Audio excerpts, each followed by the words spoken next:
اللهم زد وبارك، ما شاء الله تبارك الله. هذه الأمطار الغزيرة التي نعيشها في أحد رفيدة، نحمد الله.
طبعا احنا في اتجاه الحبلة، ونحمد الله لا زالت الأمطار متواصلة متفاوتة في الغزارة.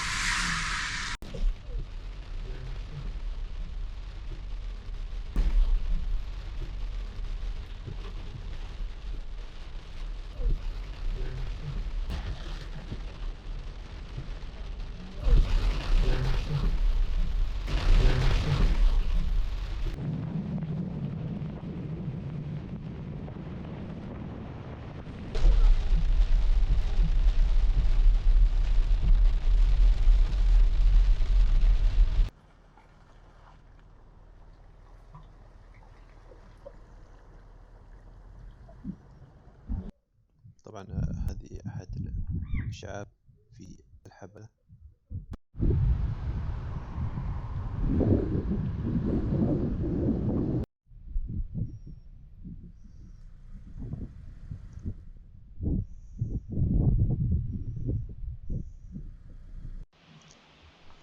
هذا شلال الحبلة، يسقط من ارتفاع أو ينهمر من ارتفاع عالي جدا بعد المطر.